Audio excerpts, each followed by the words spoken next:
Hello everyone, so myself Anshul, welcome to my channel Miss Botanophilic, and in today's video I will be telling you about the topic the affinities and the differences of pteridophyte। तो इसकी पहले वाली video पे हमने pteridophytes के general characteristics के बारे में पढ़ा, जो कि एक डिटेल वीडियो है और जितने भी कैरेक्टरिस्टिक टेरिडोफाइट्स के होते हैं वो सारे उसमें कवर्ड हैं। तो आज हम लोग इसकी एफिनिटी और डिफरेंस पढ़ेंगे। एफिनिटी और डिफरेंस पढ़ने से पहले हमें ये पता होना चाहिए कि टेरिडोफाइट की पोजीशन क्या होती है। तो pteridophytes are always kept in between bryophytes and gymnosperm. ये ब्रायोफाइट से क्या होते हैं, डोमिनेटिंग होते हैं, ज्यादा एडवांस होते हैं, लेकिन ये थोड़े से क्या होता है, लेस एडवांस होते हैं जिम्नोस्पर्म से। ओके, अब सबसे पहले हम पढ़ते हैं रिजेम्बलेंस। रिजेम्बलेंस या एफिनिटीज का एक ही मतलब होता है कि ये क्या प्रॉपर्टीज जो होती है वो ब्रायोफाइट से सिमिलर शो करता है। ओके, तो हम रिजेम्बलेंस के बारे में पढ़ते हैं। देखो क्या क्या रिजेम्बलेंस होती है। सबसे पहले दे show the heteromorphic alteration of generation. जो हेट्रोमॉर्फिक ऑल्टरेशन ऑफ जनरेशन होती है, मतलब कि यहाँ पे स्पोरोफिटिक फेज भी होगा और गैमेटोफिटिक फेज भी होगा, और ये दोनों ही फेज क्या करेंगी, आपस में ऑल्टरनेट करती है, तो इसको हम ऑल्टरेशन ऑफ जनरेशन बोलते हैं। सेकेंड आ जाता है they bear antheridia and archegonia as sex organ. तो सेक्स ऑर्गन एंथेरिडिया और आर्चेगोनिया, मेल सेक्स ऑर्गन को हम एंथेरिडिया बोलते हैं, फीमेल वाले को आर्चेगोनिया बोलते हैं। और ये दोनों ही सेक्स ऑर्गन्स क्या होते हैं, सिमिलर होते हैं ब्रायोफाइट्स में भी और टेरिडोफाइट्स में भी। Sex organs are surrounded by sterile jacket. तो जब भी हमने जनरल कैरेक्टरिस्टिक्स पढ़े तो वहाँ हमने ये चीज़ पढ़ी थी कि जो सेक्स ऑर्गन होते हैं वो हमारे स्टेराइल जैकेट से कवर होते हैं।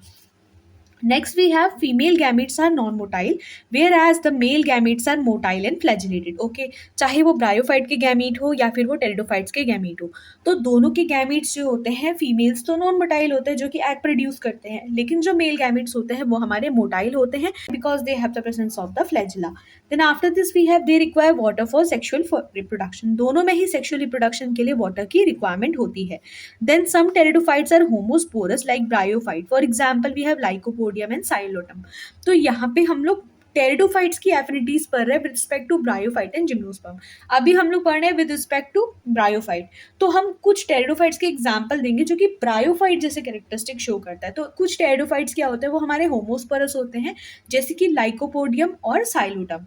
होमोस्पोरस का मतलब मैंने आपको जनरल कैरेक्टरिस्टिक्स पे बताया था, जो कि similar kind of spores produce करते हैं, जहाँ पे स्पोरोफिटिक फेज पे हम ये नहीं बता सकते हैं कि ये मेल है या फिर फीमेल है। ओके, जब वो गैमेटोफिटिक फेज पे आएंगे, जब उसमें सेक्सुअल ऑर्गन्स डेवलप होंगे, तभी जाके हम ये बता सकते हैं कि वो पर्टिकुलर जो हमारा डेवलप हुआ है टेरिडोफाइट वो मेल है या फिर फीमेल है। ओके, और इसका एक और एग्जांपल होता है, वो होता है polypodium. Now they have the presence of the rhizoids like Rhynia and Psilotum. ठीक है, तो बहुत से टेरिडोफाइट्स ऐसे होते हैं जहाँ पे राइजोइड्स देखने को भी मिलता है। जैसे कि हमने टेरिडोफाइट्स में पढ़ा कि यहाँ पे रूट्स तो होते हैं जो कि एफिमेरल होते हैं, मतलब वो कुछ टाइम के लिए होते हैं, बट कुछ टाइम बाद उनको एडवेंटिशियस रूट्स क्या होती है, वो रिप्लेस कर देती है। बट प्रॉपर रूट्स के अलावा भी बहुत से टेरिडोफाइट ऐसे होते हैं, जैसे राइनिया और साइलोटम, वैसे ही अब एक्सटिंक्ट हो चुके हैं, बट ये ऐसे टेरिडोफाइट्स हैं जिनमें राइजोइड्स देखने को मिलती है। राइजोइड्स क्या होते हैं, ये थिन थ्रेड लाइक स्ट्रक्चर होते हैं जो कि रूट की तरह ही फंक्शन परफॉर्म करते हैं। इनका काम होता है एब्जॉर्प्शन का और एंकरेजिंग का। अब हम पढ़ते हैं differences of pteridophyte with respect to bryophyte. जब हमने इसकी जनरल कैरेक्टरिस्टिक्स के बारे में पढ़ा था, चाहे वो ब्रायोफाइट्स के थे या फिर टेरिडोफाइट्स के थे, तो उधर हमने एक चीज़ पढ़ी थी कि जो ब्रायोफाइट होता है ना, उसमें जो गैमेटोफिटिक फेज होती है वो ज़्यादा डोमिनेटिंग होती है, और टेरिडोफाइट्स में हमने पढ़ा था कि स्पोरोफिटिक फेज कैसी होती है, वो डोमिनेटिंग होती है। मतलब कि स्पोरोफिटिक फेज क्या होगी, वो हमारी गैमेटोफिटिक फेज पे डिपेंडेंट नहीं होगी। बट ब्रायोफाइट पर जब गैमेटोफिटिक फेज डोमिनेटिंग है, तो उसका मतलब स्पोरोफिटिक फेज तो डिपेंडेंट रहेगी ना गैमेटोफाइट पे। तो यहाँ हम पढ़ेंगे स्पोरोफिटिक फेज के रिस्पेक्ट पे। तो ब्रायोफाइट पे जो स्पोरोफिटिक फेज होती है वो या तो पार्शियली या फिर फुली डिपेंडेंट होती है गैमेटोफिटिक फेज पे, बट टेरिडोफाइट्स की जो स्पोरोफिटिक फेज होती है वो इंडिपेंडेंट होती है। सेकंड हम लोग जो पढ़ेंगे कि ब्रायोफाइट में जो डोमिनेटिंग फेज होती है वो गैमेटोफाइट होती है, यानी कि गैमेटोफिटिक फेज डोमिनेटिंग होती है, और टेरिडोफाइट्स पे जो फेज डोमिनेटिंग होती है वो होती है हमारी स्पोरोफिटिक फेज। थर्ड जो हम डिफरेंस पढ़ेंगे वो ये हो जाएगा कि जो ब्रायोफाइट्स होते हैं उसमें वस्कुलर टिश्यू मोस्टली एब्सेंट रहते हैं, बट टेरिडोफाइट्स में ये एक्सेप्शन होता है, बिकॉज ये हमारे पहले जो थे लैंड प्लांट्स थे, पहले लैंड प्लांट जहाँ पे क्या थे, हमारे वस्कुलर बंडल्स प्रेजेंट थे। ओके, इनको हम snacks of the plant kingdom भी बोलते हैं। सो टेरिडोफाइट्स में जो वस्कुलर बंडल्स होते हैं, वस्कुलर बंडल मतलब जाइलम और फ्लोएम। जाइलम का काम होता है कि ये क्या करता है, वाटर का ट्रांसपोर्टेशन करता है, और जो फ्लोएम होता है इसका काम होता है कि ये फूड का ट्रांसपोर्टेशन करता है। ओके, तो वस्कुलर टिश्यू ब्रायोफाइट में एब्सेंट है, बट टेरिडोफाइट्स में हमारे प्रेजेंट है। नेक्स्ट जो डिफरेंस हम लिखेंगे सेक्स ऑर्गन का। सेक्स ऑर्गन्स कैसे होते हैं, ब्रायोफाइट में मोस्टली स्टॉक्ड होते हैं, और हमारे टेरिडोफाइट्स में कैसे होते हैं, सेसाइल होते हैं। फिर हम बोलते हैं आर्चिगोनियल नेक। तो ये जो आर्चिगोनियल नेक होती है ये 5 to 6 रोड होती है, वेयर एज टेरिडोफाइट्स की जो आर्चिगोनियल टेस्टिकुलर नेक होती है वो सिर्फ 4 रोड होती है। ओके, तो ये हम लोगों ने एफिनिटीज और डिफरेंसेस पढ़े टेरिडोफाइट के विद रिस्पेक्ट टू ब्रायोफाइट। तो इसके बाद हम पढ़ेंगे टेरिडोफाइट्स के क्या एफिनिटीज है और क्या डिफरेंसेस है विद रिस्पेक्ट टू जिम्नोस्पर्म। तो सबसे पहले हम पढ़ते हैं रिजेम्बलेंस या फिर affinities with respect to gymnosperm.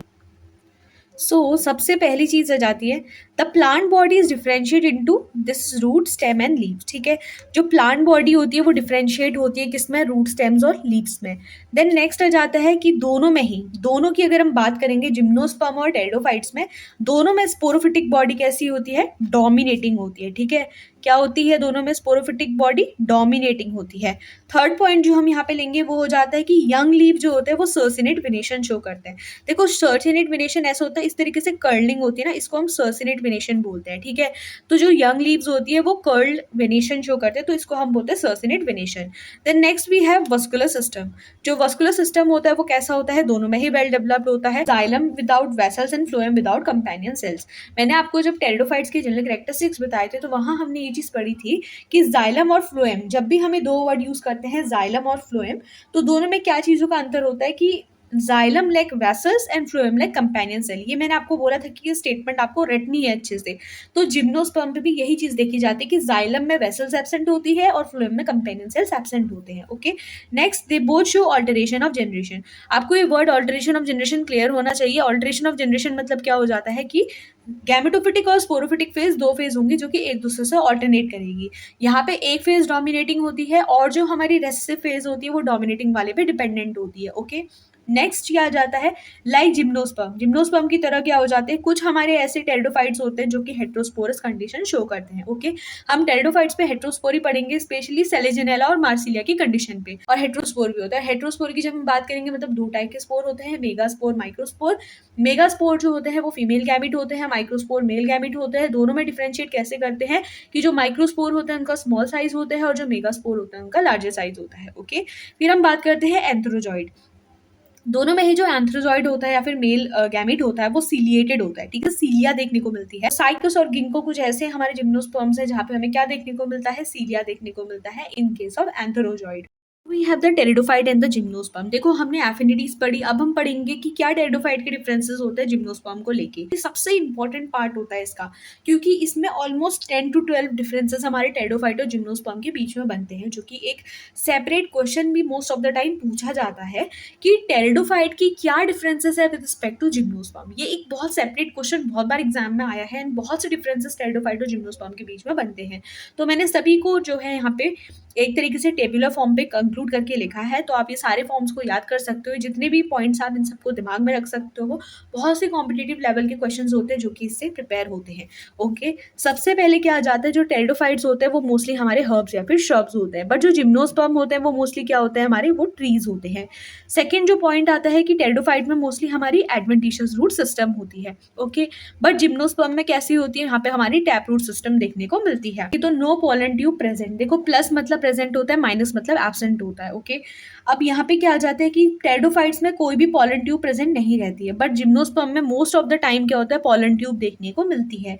After this NCC, NCC मतलब होता है नेक कैनाल सेल। तो नेक कैनाल सेल जो होती है हमारी टेरिडोफाइट्स में प्रेजेंट रहती है, बट ब्रायोफाइट्स में जो एनसीसी होती है वो मोस्टली एब्सेंट रहती है। Okay, next we have male gametophyte. देखो मेल गैमेटोफाइट को मोस्ट ऑफ द टाइम हम लोग टेरिडोफाइट्स में एक वर्ड यूज कर रहे थे एंथ्रीडियम, तो यहाँ हम इसको एंथ्रीडियम बोलते हैं। बट जिम्नोस्पर्म में ये जो एंथ्रीडियम जैसा स्ट्रक्चर होता है ना, ये एब्सेंट रहता है। इसको रिप्लेस करने वाले स्ट्रक्चर को हम लोग मेल कोन बोलते हैं। आपने स्ट्रॉबाइलस वर्ड सुना होगा, तो यहाँ पे जनरली स्ट्रॉबाइलस देखने को मिलता है। ठीक है, उसको हम मेल कोन बोलते हैं। Next we have gametes. अगर गैमेट्स के बारे में कहेंगे तो जनरली जो टेरिडोफाइट्स होते हैं उधर गैमेट्स मोटाइल होते हैं, बट जो हमारे जिम्नोस्पर्म्स होते हैं वहां पे गैमेट्स कैसे होते हैं, नॉन मोटाइल होते हैं। ओके, अब यहाँ पे गैमेट्स मोटाइल है तो इनको क्या होगा, they require water for fertilization, but इनको वाटर की रिक्वायरमेंट नहीं होती है फर्टिलाइजेशन के लिए, so they do not require water for fertilization. Okay, next we have cambium. Cambium है इसका मतलब सेकेंडरी ग्रोथ है, कैम्बियम नहीं है तो मतलब सेकेंडरी ग्रोथ नहीं है। तो टेरिडोफाइट में कैम्बियम एब्सेंट रहता है, बट जिम्नोस्पर्म में जो कैम्बियम होता है वो हमारा प्रेजेंट रहता है। इसके बाद से वी हैव सेकेंडरी जाइलम। ठीक है, अब देखो कैम्बियम ही नहीं है तो ऑब्वियसली बात है कि सेकेंडरी जाइलम, सेकेंडरी फ्लोएम का होना कोई बनता नहीं है। तो कैम्बियम एब्सेंट है तो मतलब सेकेंडरी जाइलम भी एब्सेंट रहेगा, कैम्बियम प्रेजेंट है तो इधर सेकेंडरी जाइलम भी प्रेजेंट रहेगा। तो स्पोरोफिटिक फेज कैसी होती है, अगर हम गैमेटोफिटिक फेज के बारे में कहेंगे तो वो इंडिपेंडेंट होती है, बट यहाँ पे क्या हो जाता है, जो गैमेटोफिटिक फेज होती है वो थोड़ा बहुत डिपेंडेंट रहती है स्पोरोफाइट पे। सीड्स कैसे हो जाते हैं, हमारे एब्सेंट होते हैं, तो इनको हम क्रिप्टोगैम्स बोलते हैं। ओके, बट यहाँ पे अगर हम बात करें जिम्नोस्पर्म की, तो वहाँ पे सीड्स मोस्टली प्रेजेंट होते हैं, तो इसको हम फेनेरोगैम्स बोलते हैं। ओके, तो ये कुछ हमारी डिफरेंसेस थे बिटवीन टेरिडोफाइट और जिम्नोस्पर्म, एंड ऑलमोस्ट इसमें मैंने 11 to 12 डिफरेंसेस आपको बताए हैं। एक डिफरेंस जो आप यहाँ पे और ऐड कर सकते हो है, तो जो पॉलिनेशन का मेथड होता है ना, वो भी डिफर करता है। देखो, टेरिडोफाइट्स में जो पॉलिनेशन होता है वो वाटर के थ्रू हो रहा है, मतलब हाइड्रोफिली होता है। ओके, बट अगर हम जिम्नोस्पर्म के बारे में कहेंगे, तो वहाँ पे जो पॉलिनेशन हो रहा है वो हमारा एनेमोफिली हो रहा है, वो एयर के थ्रू होता है। तो ये पॉइंट आप एट द एंड इंक्लूड कर सकते हो। ओके, तो ये कुछ एफिनिटीज और डिफरेंसेस होते हैं टेरिडोफाइट के with respect to bryophyte and gymnosperm. तो जब भी आपका एफिनिटीज आता है, तो आपने हमेशा उस पर्टिकुलर जो भी ग्रुप के बारे में आपसे पूछा जाता है, उसके पहले कौन सा ग्रुप आता है और उसके बाद कौन सा ग्रुप आता है, उसके रिस्पेक्ट पे आपने उसकी सिमिलैरिटीज क्या होती है, डिफरेंसेस क्या होते हैं, इनको एक्सप्लेन करना है। तो अगर आपको वीडियो हेल्पफुल लगती है, तो आप अपने फ्रेंड्स और क्लासमेट्स के साथ ज़रूर शेयर करें। इसके अलावा अगर आपके कोई भी डाउट्स है, तो आप मुझसे कमेंट सेक्शन पे पूछ सकते हो।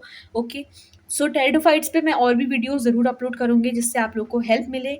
और आपके जितने भी फ्रेंड्स हैं जो कि एमएससी फर्स्ट सेमेस्टर में है, मैं चाहती हूँ कि आप उनके साथ भी ये वीडियो को शेयर करें, ताकि बाकी लोगों को तो जो हेल्प है वो टाइम से पहुँच पाए before their exam are getting started. Okay, so that's all for today's video. If the video is helpful, then please like, share and subscribe. Thank you.